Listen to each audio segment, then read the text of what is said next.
여기에 모인 여러분들을 주님의 이름으로 축복합니다. 우리 사도신경으로 하나님께 우리 신앙을 고백하시겠습니다. 전능하사 천지를 만드신 하나님 아버지를 내가 믿사오며 그 외아들 우리 주 예수 그리스도를 믿사오니 이는 성령으로 잉태하사 동정녀 마리아에게 나시고 본디오 빌라도에게 고난을 받으사 십자가에 못 박혀 죽으시고 장사한 지 사흘 만에 죽은 자 가운데서 다시 살아나시며 하늘에 오르사 전능하신 하나님 우편에 앉아 계시다가 저리로서 산자와 죽은 자를 심판하러 오시리라. 성령을 믿사오며 거룩한 교회와 성도가 서로 교통하는 것과 죄를 사하여 주시는 것과 몸이 다시 사는 것과 영원히 사는 것을 믿사옵나이다. 아멘. 살아계신 하나님 아버지, 오늘도 우리에게 새날 새 생명 허락해 주심을 감사합니다. 이 하루 하나님의 말씀으로 또 살아내길 소망합니다. 우리 마음과 생각 가운데 그 하나님의 말씀이 기억나게 해 주시옵시고 우리 마음판에 새겨진 그 말씀이 살아 움직여 그 하나님의 일을 충분히 감당하는 그 귀한 사명의 하루 되게 하여 주시옵소서.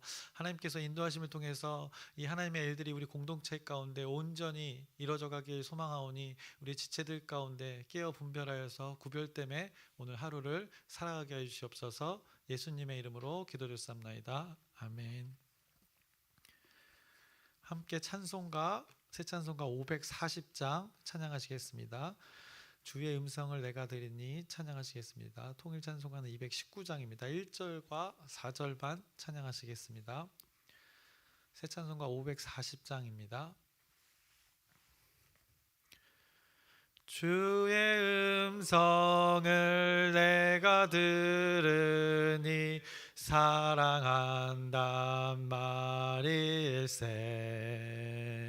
믿는 마음으로 주께 가오니 나를 영접하소서.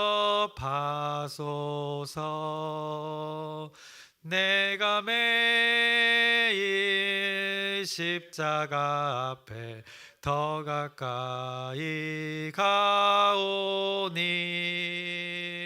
구세주의 흘린 보배 피로써 나를 정케 하소서. 우리 구주의 넓은 사랑을 증량할 자 없으며 주가 주시는 참된 기쁨도 헤아릴 수 없도다. 내가 매일 십자가 앞에 더 가까이 가오니 구세주의 흘린 보배 피로써 나를 정케 하소서. 아멘. 오늘 함께 나누실 말씀은 다니엘서 2장 25절부터 49절까지의 말씀을 나누겠습니다. 다니엘서 2장 25절부터 2장의 마지막 절까지 함께 나누겠습니다. 이제 다니엘의 삶을 우리가 계속 나누고 있습니다. 다니엘이 지금 바벨론으로 이제 끌려온 것도 이제 억울한데 포로의 삶에서 여러 가지 이 많은 것들을 원하지 않은 많은 것들을 또 이렇게 배워야만 했던 삶이었습니다. 그것이 아무리 앞서가는 그 고급 지식의 그 교육이라 할지라도 그것을 강제로 배워야만 하는 그 상황이었습니다. 그래서 누구나 배우는 것을 자기가 원치 않는 것을 배우는 것은 누구나 싫어할 것입니다. 만약에 여러분을 데려다가 막 다른 언어를 막 강제로 가르친다고 이렇게 생각해 보시길 바랍니다. 막 라틴어를 막 배우라고 책상 앞에 앉혀놓고 안 하면 이렇게 회초리로 때려가면서 하면 어떻겠습니까? 그 라틴어를 여러분들이 배워두면 뭐 도움이 될 것입니다. 그러나 여러분이 원치 않는 그 방법으로 만약에 이렇게 배우게 된다면 아마 누구도 원하는 사람이 없을 것입니다. 또 다른 문화의 그 양식을 가르친다고 배운다고 생각해 보시길 바랍니다. 누군가가 강제로 이 다른 문화를 나에게 이렇게 가르친다고 생각해 보면, 또 먹을 것을 먹는 것을 한번 예로 들자면, 여러분이 오늘 이제 아침이나 점심에 이 중동의 현지 음식을 먹어야 합니다. 점심뿐만 아니라 저녁 또한, 그리고 내일 아침, 내일 아침에 이제 평생의 삶을 그렇게 난생 처음 보는 음식들을 먹어야 한다고 생각해 보시길 바랍니다. 그 중동의 또 음식은 특유의 그 향신료 향이 있습니다. 쌀밥에 뭐 국이나 이 찌개가 기본 우리의 식사가 되는 것이 아니라 이 향신료가 들어간 처음 맛보는 음식들이 그 다니엘이 처한 그 음식 문화의 상황이었던 것입니다. 어떻겠습니까? 우리가 이 다니엘이 바벨론의 그 좋은 교육 또 고급 지식을 배웠다고 해서 그것이 후에 많은 유익이 되기도 했지만은, 그것을 이 강제로 배워야 하는 이 다니엘의 입장을 우리가 생각해 보면, 그에게 주어진 이 상황들은 결코 그가 이 원하는 상황이 아니었고 만족이 되지 않은 상황이었을 것이라는 것입니다. 그에게는 지금 매우 이 불편한 환경이었다는 것을 여러분들이 인지하셨으면 좋겠습니다. 여기에 더 이야기하자면, 그는 자신의 이름을 잃어버렸습니다. 그래서 우리가 지금 성경을 보면서 제3자의 입장으로 보고 있어서 그렇지, 그곳의 사람들은 그를 이 다니엘로 부르지 않았습니다. 그를 벨드사살이라고 불렀습니다. 그래서 다니엘을 향해서 이 벨드사살 이리 와봐 뭐 이렇게 불렀을 것입니다. 그러면서 이거 똑바로 안 해. 왜냐하면 포로이기 때문에, 종이기 때문에, 또 신하이기 때문에 이런 많은 지적도 그가 받았을 것입니다. 벨드사살 너 이거 똑바로 안 하면 나가리야 막 이렇게 많은 이런 구박도 받았을 것입니다.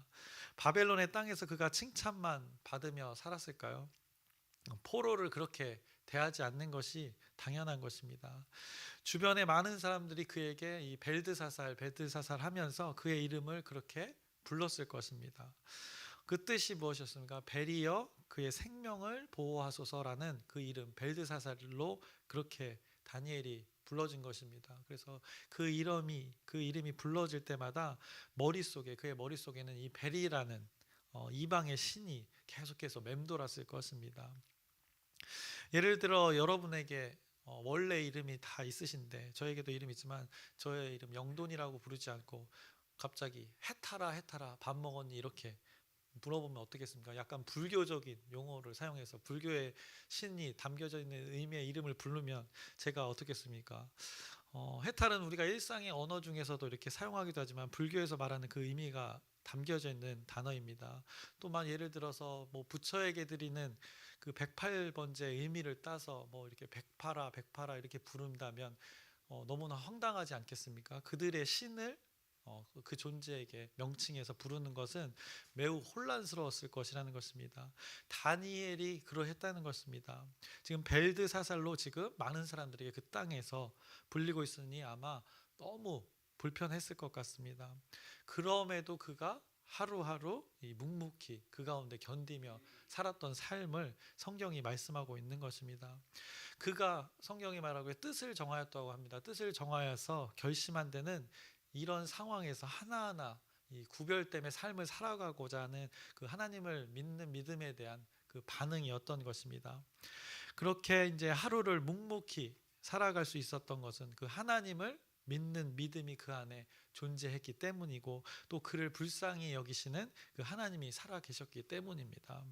그렇게 그가 하루하루를 이방 땅에서 이방 신의 이름이 담긴, 어떻게 보면 가면을 쓰고 살아가는 존재로 이 다니엘이 벨드사살의 이름으로 살아갔습니다. 그의 삶을 보자면 또 바람잘 날이 없었습니다. 그래서 아리옥이라는 그 근위대장이 자기 자신을 찾아와서 왕의 명령이라고 하면서 자신을 죽이려고 했습니다. 그런데 그 가운데 그가 담대히 먼저 선포를 했습니다. 내가 그 왕의 꿈을 해석하겠습니다라고 이렇게 내뱉은 것입니다. 어떻게 보면 비상식적인 그 왕의 요청에 아무도 나서지 못하던 그때에 비상식적인 또 다니엘의 대답이 있었던 것입니다.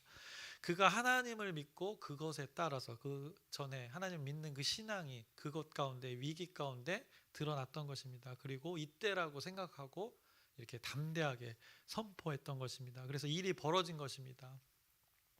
그 가운데 하나님께서 불쌍히 여기시고 죽임을 그 당하지 않게 하시기로 작정하셨다는 말이 어제 본문의 18절에 나왔었습니다. 그래서 그 꿈에 나타나서 왕의 꿈에 대한 그 환상을, 그 내용들을 다 보여줍니다. 그리고 해석조차도 다니엘에게 알려주십니다. 그래서 다니엘은 이제 답을 얻은 상태입니다. 이제 무엇도 두려울 것이 없는 것입니다. 이미 그는 하나님을 신뢰했었지만 그가 겪은 이 환상을 통해서 이 하나님을 향한 그 믿음에 대한 그 더 신뢰가 더욱 견고해졌던 것입니다. 그래서 이제 다니엘이 그것을 자기가 해석하겠다고 선포했으니까 이제 다니엘이 아리옥의 손에 이제 이끌려서 그 세계를 정복한 왕 그 느부갓네살 앞에 이제 서게 됩니다. 그래서 다니엘이 자기가 그 꿈 제가 해석할 수 있습니다. 그 외치자마자 이제 왕 앞으로 끌려온 것이 이제 오늘 본문의 말씀입니다. 그리고 이제 왕과 이제 대화를 하는 내용들을 확인해 보겠습니다. 오늘 본문 25절부터 28절까지의 말씀을 제가 읽겠습니다. 이에 아리옥이 다니엘을 데리고 급히 왕 앞에 들어가서 아뢰되 내가 사로잡혀 온 유대의 자손 중에서 한 사람을 찾아내었나이다. 그가 그 해석을 왕께 알려드리이다 하니라.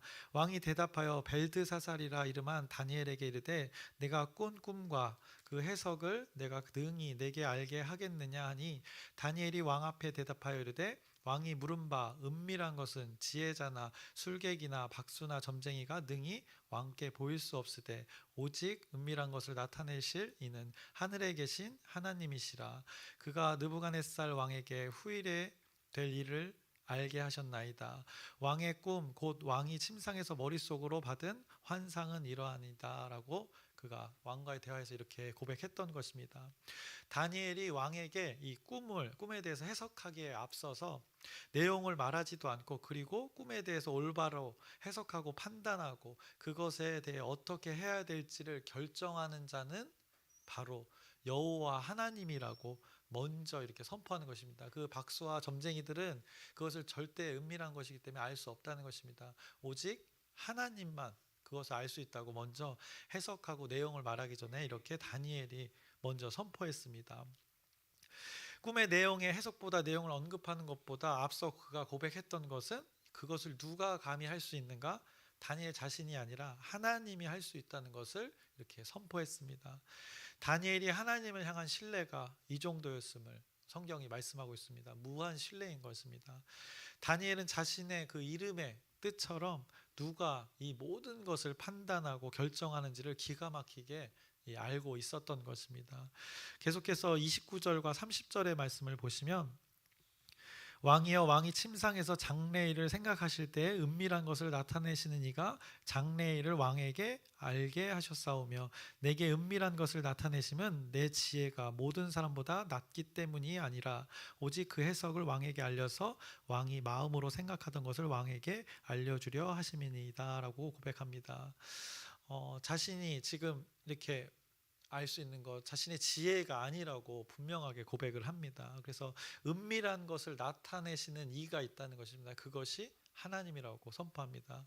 그래서 은밀한 것을 나타내신 이, 그걸 우리는 열어보게 하는 것을 계시라고 합니다. 보이지 않는 것을 지금 열어보게 하시는 것입니다. 환상이라는 것이 그런 것입니다. 보이지 않는 것, 보지 못하는 것들을 보게 하는 것입니다. 하나님의 일하심이 바로 이것이라는 것입니다.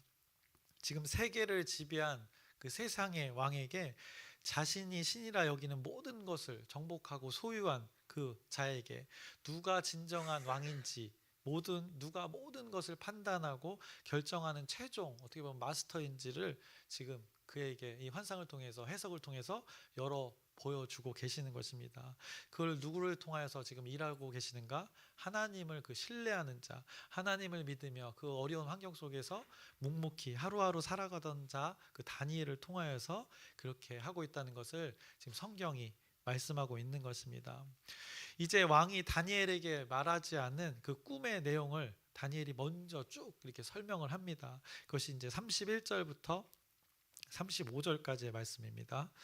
왕이여 왕이 한 큰 신상을 보셨나이다. 그 신상이 왕의 앞에서 섰는데 크고 광채가 매우 찬란하며 그 모양이 심히 두려우니 그 우상의 머리는 순금이요 가슴과 두 팔은 은이요 배와 넓적다리는 노시요 그 종아리는 쇠요 그 발은 얼마는 쇠요 얼마는 진흙이었나이다.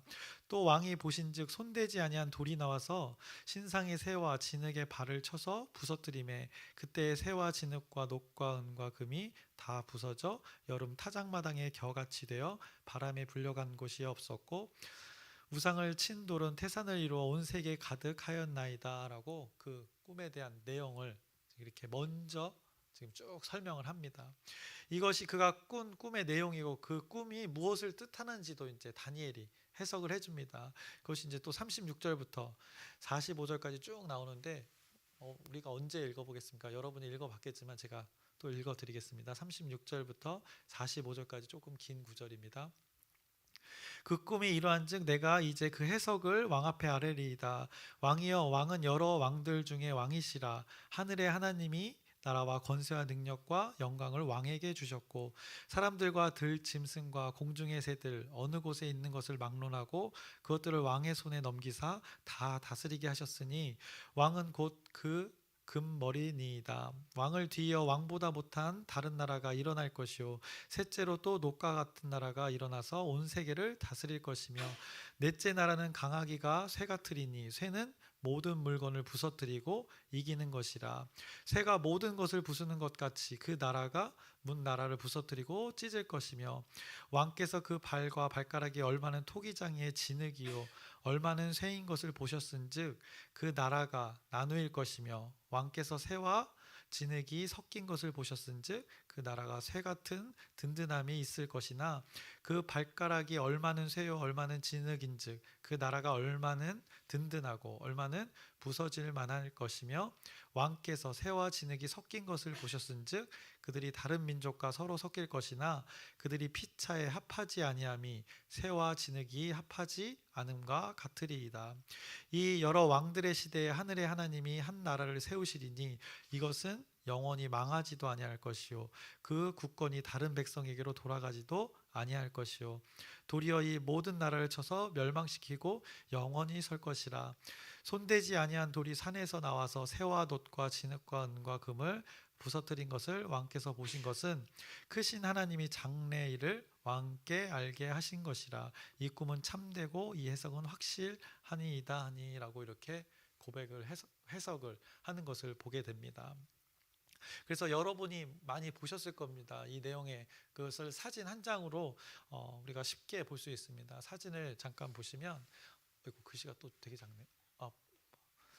좀 보이실지 모르겠는데 첫 번째 그 금머리라고 그 표현했습니다. 느부갓네살 왕을 바벨론. 그래서 그 바벨론 나라를 말하고 그 이어지는 여러 이제 강대국들 메데바사 페르시아를 말하고 또 헬라 나라를 말하고 로마를 말하고 그리고 분열된 그 새와 흙이 서로 섞일 수 없는 것처럼 이제 분열된 세 개 나라를 이렇게 그 환상 중에 보여주면서 그 모습이 저 환상이었고 그 내용의 해석은 이것이라고. 그리고 이제 돌이 나타나서 이 모든 것을 부시고 새로운 나라를 만들게 된다는 것을 이루어진다는 것을 이렇게 사진 한 장으로 이 오늘 본문의 말씀을 나타낼 수 있습니다.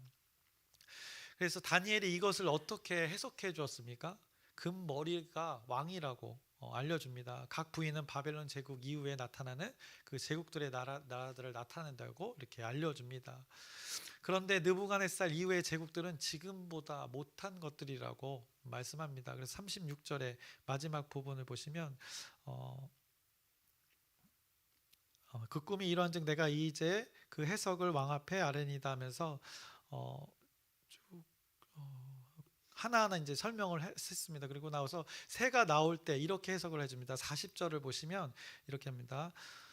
넷째 나라가 강하기가 쇠 같으리니 쇠는 모든 물건을 부서뜨리고 이기는 것이라. 쇠가 모든 것을 부수는 것 같이 그 나라가 문 나라를 부서뜨리고 찢을 것이며 라고 이렇게 합니다. 결국 그들이 어떻게 보면 금, 은, 쇠 이렇게 쇠로 변하는데 결국 그들이 강한 것을 이렇게 추구하지만 결국에는 어떻게 되는가? 점점 더 쇠약해진다는 그 표현을 하고 있습니다. 그들은 강한 것을 추구하지만 지금보다는 더 좋지 않다는 것을 성경이 이렇게 해석으로 다니엘이 하나님의 뜻 가운데 해석을 하고 있습니다. 그런데 다니엘의 해석에 의하면 이렇게 점점 시대가 지나갈수록 강한 것을 그들이 분명히 추구하게 됩니다. 그런데 36절에 언급했던 것처럼 왕보다 못한 나라들이 일어날 것이라고 분명히 말씀하고 있습니다. 결국 이것은 무엇을 말하는가? 앞으로 많은 제국의 그 왕들이 강한 것을 추구하게 된다는 것입니다. 전보다 이 강력한 것들을 추구합니다. 그 재료들을 보면 아까 사진들을 보면 그렇습니다. 그렇게 추구하는데 점점 부족한 나라들이 되어가게 될 것이라고 이 느부갓네살에게 알려주는 것입니다. 그리고 결국 아래 제일 발끝에 철과 흙이 진흙이 섞여 있는 것, 그 발끝에 대해서도 해석을 합니다. 그래서 43절을 보시면 이제 열방들이 서로 자신들이 잘났다고 서로 이제 섞이게 됩니다. 자신들의 주장을 한다는 것입니다. 그런데 서로 자기의 의견들이 강해져서 합쳐지지 못한다는 것을 이렇게 철과 진흙에 이렇게 흙에 합쳐지지 않는 모습으로 이렇게 해석을 하는 것을 환상으로 또 보여준 것을 성경이 말씀합니다. 결국에 그 끝에는 이 분열이 있다는 것을 말씀해 줍니다. 결국 이 머리부터 발끝까지를 보여줍니다. 그 발끝은 무엇을 또 상징하는가? 결국에는 끝이 있다는 것입니다. 이 세상에 끝이 있다는 것을 이 환상을 통해서 이 세계를 지배한 사람에게 알려주는 것입니다. 그가 영원할 것 같은 그 나라 가운데 자기가 지배한 모든 것 가운데 그 끝이 존재하는 것, 세상의 종말, 세상의 끝이 있다는 것을 그 하나님의 섭리가 그 가운데 있다는 것을 이 왕에게 알려주는 것입니다.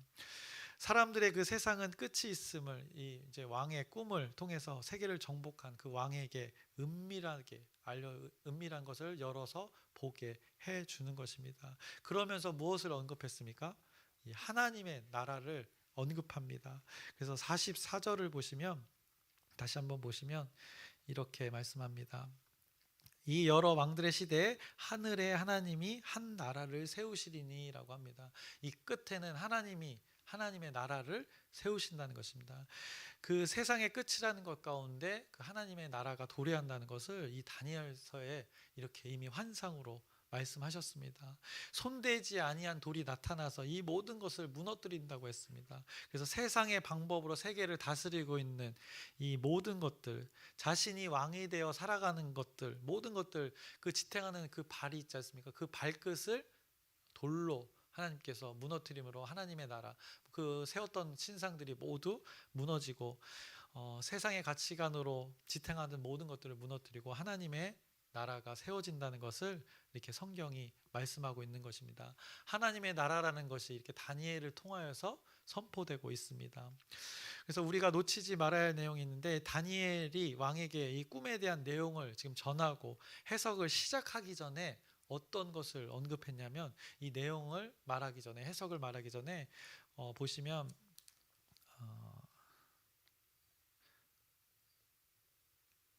여기 36절부터 38절의 말씀입니다. 그 꿈이 이러한즉 내가 이제 그 해석을 왕 앞에 아뢰리이다. 왕이여 왕은 여러 왕들 중에 왕이시라. 하늘의 하나님이 나라와 권세와 능력과 영광을 왕에게 주셨고 이 왕의 하나님의 권세를 지금 잠시나마 왕에게 이 권세를 맡겼다는 것입니다. 이 세상을 다스릴 영향력을 줬다는 것을 다니엘이 그 왕에게 깨우치기를 지금 하고 있는 것입니다. 그래서 사람들과 들짐승과 공중의 새들 어느 곳에 있는 것을 막론하고 그것들을 왕의 손에 넘기사 이렇게 맡겼다는 것입니다. 다 다스리게 하셨으니 왕은 곧 그 금머리니이다 라고 이렇게 자신의 위치가 무엇인지를 지금 깨닫게 합니다. 하늘의 권세를 왕에게 주었다는 것입니다. 이 모든 세상을 잘 관리하고 다스릴 권세를 지금은 왕에게 맡겼다는 것입니다. 그가 정복해서 이루어진 것 같지만 이제 그렇게 그 자리에 있게 한 이유가 분명히 있다는 것을 그 가운데 깨닫게 하는 것입니다. 그래서 이제 어떻게 그 자리에 그가 가게 되는데 이제 앞으로 세상을 어떻게 다스려야 되는지 깨닫게 할 하나님께서 그에게 기회를 주신 것입니다. 어찌 보면 하나님께서 느부갓네살 왕에게도 초청의 메시지를 전한 것이라고 볼 수도 있습니다. 이렇게 인간의 역사에 하나님께서는 관여하셔서 하나님은 어떻게든 이 하나님의 나라를 확장해 나가시려는 그 다방면의 하나님의 섭리를 또 이곳에서 보게 됩니다. 하나님의 마음에 담긴 이 왕에 대한 꿈의 해석은 이 느부갓네살에게 하나님의 능력과 이 권세가 그 자리에 있는 왕에게 부여되었다는 것을 또 성경이 말씀하고 있는 것입니다. 그러니 너가 고민하고 번민하고 잠을 이루지 못하는 것 가운데 잘 생각해 보라라고 이렇게 나타나는 것입니다. 그래서 그 은밀한 하나님의 일을 지금 다니엘과 느부갓네살 세계를 정복한 왕에게 열어 보게 하신 것입니다.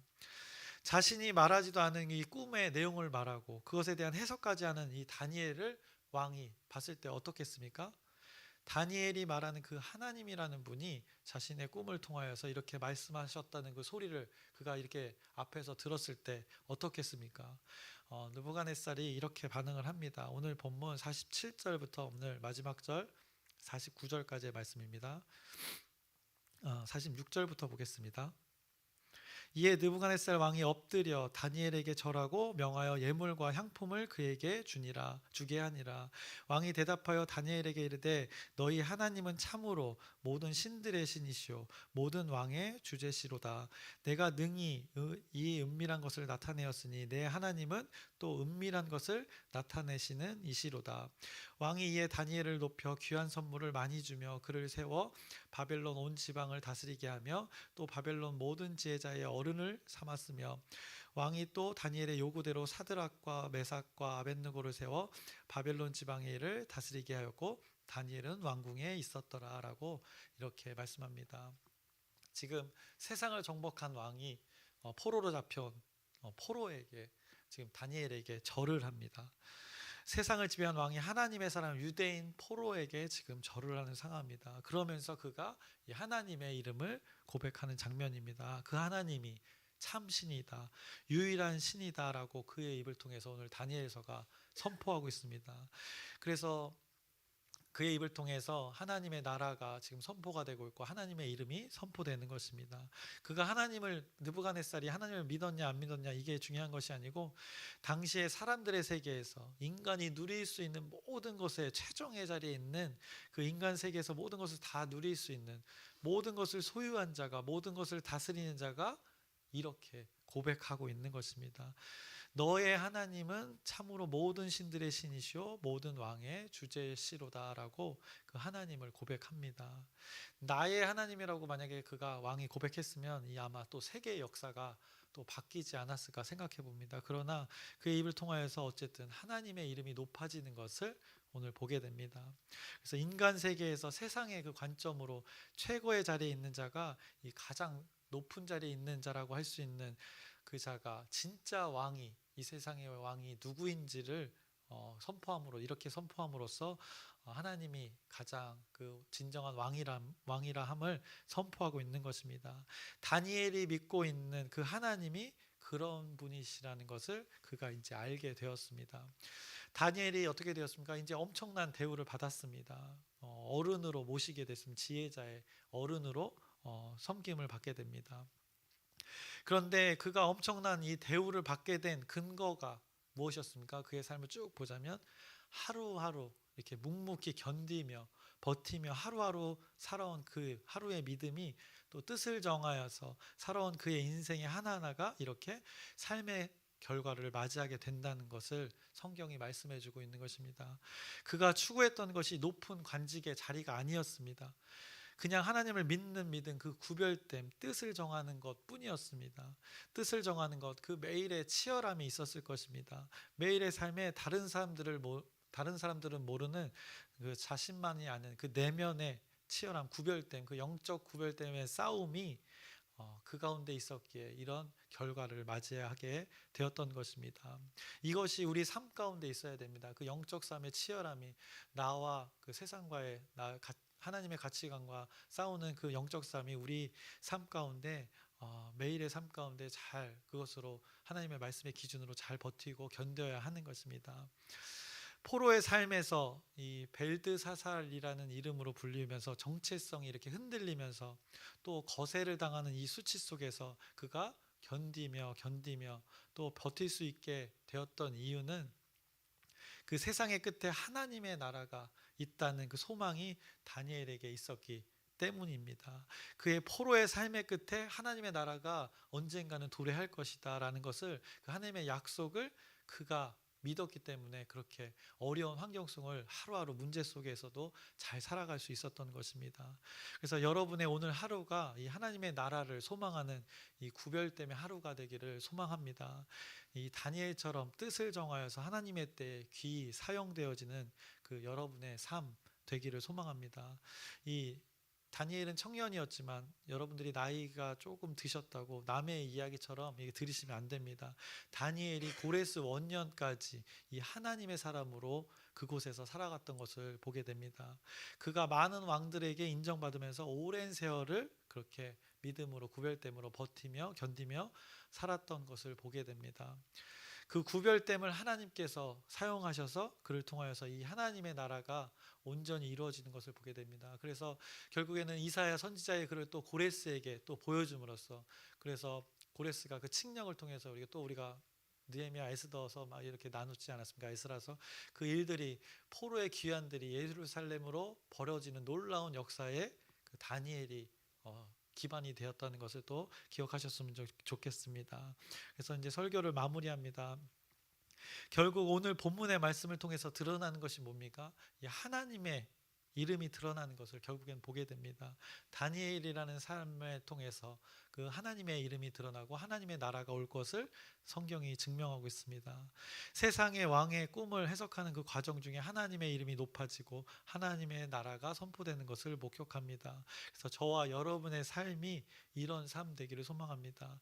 여러분의 언어와 행동과 또 마음과 생각이 이 밖으로 이렇게 실현되어질 때 여러분의 그 존재의 모든 행위를 통하여서, 모든 것을 통하여서 하나님의 말씀이 선포되고 하나님의 이름이 드러나고 상대가 우리를 보았을 때 이 하나님의 존재가 깨달아지는 그런 삶 되기를 주님의 이름으로 축원합니다.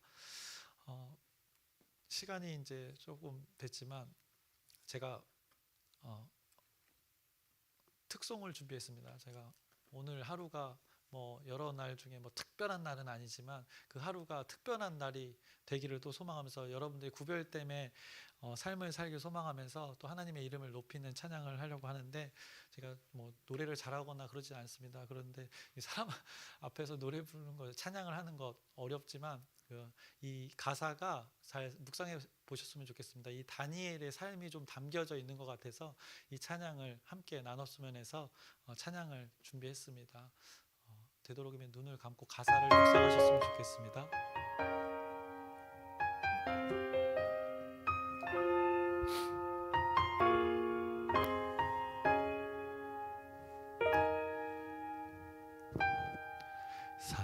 살아내기에 힘겨운 하루, 감당하기에 버거운 하루, 삶이 힘겨워 여전히 힘겨워 내 주님께 온 맘 다해 주만 의지합니다. 살아가기에 두려운 하루, 순종하기에 무거운 하루, 나의 힘 다해 정성을 다해 내 주님께 온 맘 다해 주만 바라봅니다.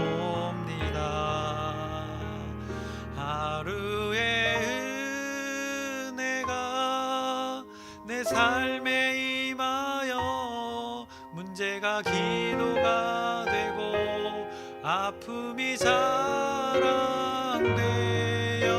하나님의 사랑 드러나게 하소서. 나를 구원하신 그 사랑, 하루의 은혜가 이곳에 임하여 고난이 축복이 되고 상처가 간증되어 영원하신 사랑 신뢰하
사랑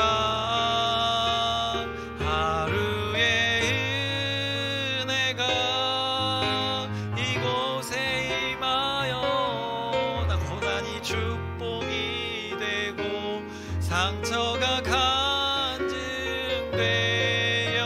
영원하신 사랑 신뢰하게 하소서. 하루를 살아갈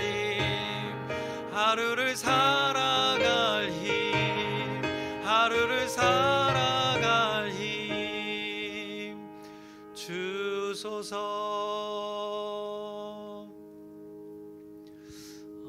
이 찬양의 고백처럼 여러분의 삶 가운데 그 하나님의 은혜가 하루하루 넘쳐나기를 소망합니다. 이 다니엘이 그런 삶을, 이런 가사의 삶을 살지 않았을까 생각해 봅니다. 그래서 하나님의 은혜가, 하나님이 주시는 힘으로 오늘 여러분들이 묵묵히 견디며 결국에는 승리의 그 기쁨의 삶을 살아가길 소망합니다. 우리 주여 크게 한번 부르짖고 함께 기도하시겠습니다.